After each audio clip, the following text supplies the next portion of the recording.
টাকা পয়সা নাই, সৌন্দর্য নাই, বংশ মর্যাদা নাই, কিন্তু একটা জিনিস আছে, সেটা হলো দিনদারিতা। যদি আপনি দিনদারিতাকে মূল্যায়ন করতে পারেন তাহলে আপনি কখনো ঠকবেন না, আপনার পুরো পরিবারটা হবে জান্নাতি পরিবার। সুবহানাল্লাহ।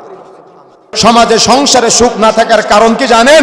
আপনার স্ত্রী যখন আপনার সামনে থাকে তখন নোংরা কাপড় পরে থাকে, ময়লা কাপড় পরে থাকে, দুর্গন্ধযুক্ত কাপড় পরে থাকে। আর যখন সে রাস্তায় যায়, স্কুলে যায়, মার্কেটে যায়, বিয়ে বাড়িতে যায়, তখন সে সুন্দরী করে সাজুগুজু করে রাস্তার মানুষের দেখানোর জন্য সুন্দরী করে সাজুগুজু করে রাস্তায় যায়। এই জন্য আপনার নজর আরেক ভাবির দিকে যায়, আর আরেকজন পুরুষের নজর আপনার স্ত্রীর দিকে চলে আসে। তার মানে কি জন্য বলেন তো? সিস্টেম উল্টা হওয়ার কারণে, পদ্ধতি উল্টা হওয়ার কারণে। এই জন্য প্রিয় বন্ধুরা আমার, এই বিবাহের সময় এই নীতিমালা ফলো করতে হবে। ছেলে একা মেয়ে দেখতে যাবে, যদি ছেলে পছন্দ করে তাহলে ছেলের মা, ছেলের খালা, ছেলের ফুফু, ছেলের বোন, একেবারে নিকটের মহিলা সদস্য যারা আছে তারা মেয়ে দেখতে যাবে। অর্থাৎ ছেলে দেখতে পারে, ছেলের মহিলা নিকটাত্মীয় যারা আছে তারা দেখতে পারে। তবে আবার এলাকা থেকে মহিলা ভাড়া করে নিয়ে যায় না।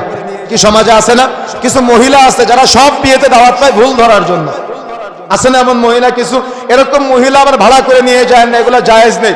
একেবারে নিকটের মহিলা সদস্য যারা আছে, অর্থাৎ মা, খালা, ফুফু, বোন, একেবারে নিকটের মহিলা সদস্যদেরকে আপনি নিয়ে যেতে পারেন। তারা মেয়েটাকে পছন্দ করতে পারে।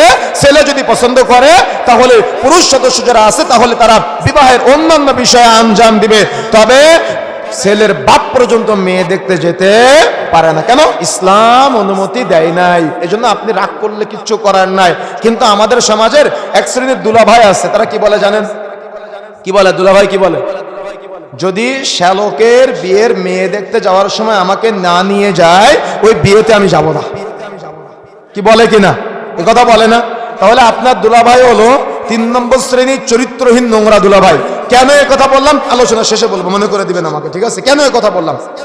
প্রিয় বন্ধুরা আমার, যে কথা বলতে যাচ্ছিলাম মনে রাখার চেষ্টা করতে হবে আমাদের, সেটা হলো বিবাহ একটা গুরুত্বপূর্ণ একটা ইবাদত। যদি আপনি এই ইবাদতে পা পিছলে যান তাহলে আপনি আপনার সংসার সুখের করতে পারবেন না। এই জন্য এই ইবাদতটা সুন্নাহ পদ্ধতিতে করতে হবে। এই জন্য বিবাহের সময় যখন মেয়ে দেখতে যাবেন যুবক ভাইয়েরা, তখন আপনি একা যাবেন। আপনি একা যাবেন, আপনার সাথে আপনার দুলাভাই যেতে পারে, আপনার সাথে আপনার বাবা যেতে পারে, মেয়ে দেখতে পারবে না। এটা হলো মেয়ের গায়রত, এটা হলো মেয়ের ইজ্জত, এটা হলো মেয়ের সম্মান। সে গরু ছাগল না যে সে এইভাবে সবার সামনে ইন্টারভিউ দিয়ে আপনার পরিবারে আসবে। এটা নারীর সম্মান, এটা নারীর ইজ্জত, এটা নারীর মর্যাদা। ইসলাম বলেছে আদ-দুনিয়া কুল্লুহা মাতা, গোটা পৃথিবীটা হলো সম্পদ। ওয়া খায়রু মাতা'আদ দুনিয়া, তার মধ্যে শ্রেষ্ঠ সম্পদ হলো আল মারআতু আস-সালিহা, সতী এবং সাধবী স্ত্রী। ইসলাম নারীকে শ্রেষ্ঠত্বের মর্যাদা দিয়েছে, কিন্তু আপনারা গরু ছাগল বানিয়েছেন আজকে কোরআন হাদিসের জ্ঞান না থাকার কারণে। এজন্য নারীদের ইজ্জত করবেন, নারীদের মর্যাদা দিবেন, নারীদের সম্মান করবেন, নারীদের শ্রদ্ধা করবেন। ইসলাম তাকে গোটা পৃথিবীর শ্রেষ্ঠত্বের মূল্যায়ন করেছে, আর আপনি এভাবে তাকে অবমূল্যায়ন করলেন শরীয়তের জ্ঞান না থাকার কারণে। এই জন্য প্রিয় বন্ধুরা আমার, যে কথা বলতে চাচ্ছিলাম, তাহলে আপনার মেয়েটাকে যখন দেখতে আসবে তখন ছেলে একা মেয়ে দেখবে।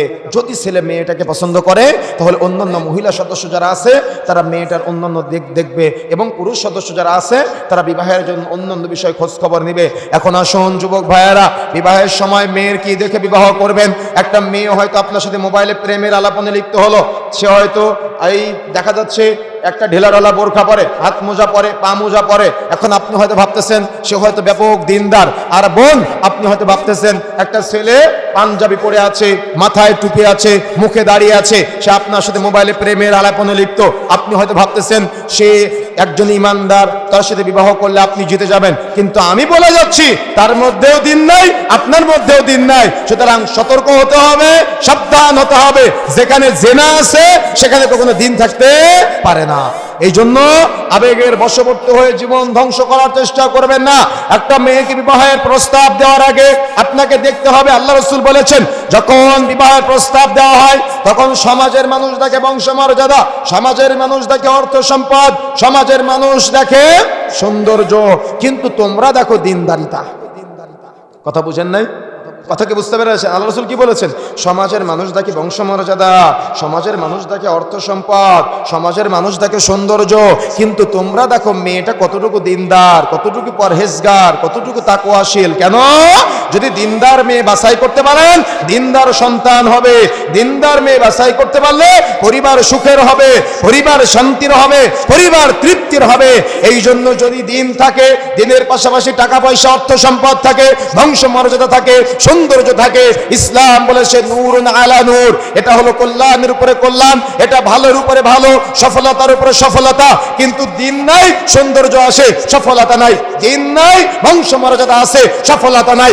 দিন নাই, অর্থ সম্পদ আছে, আপনি সফলতা পাবেন না। কিন্তু টাকা পয়সা নাই, সৌন্দর্য নাই, বংশমর্যাদা নাই, কিন্তু একটা জিনিস আছে, সেটা হলো দিনদারিতা। যদি আপনি দিনদারিতাকে মূল্যায়ন করতে পারেন, তাহলে আপনি কখনো ঠকবেন না। আপনার পুরো পরিবারটা হবে জান্নাতি পরিবার। সুবহানাল্লাহ।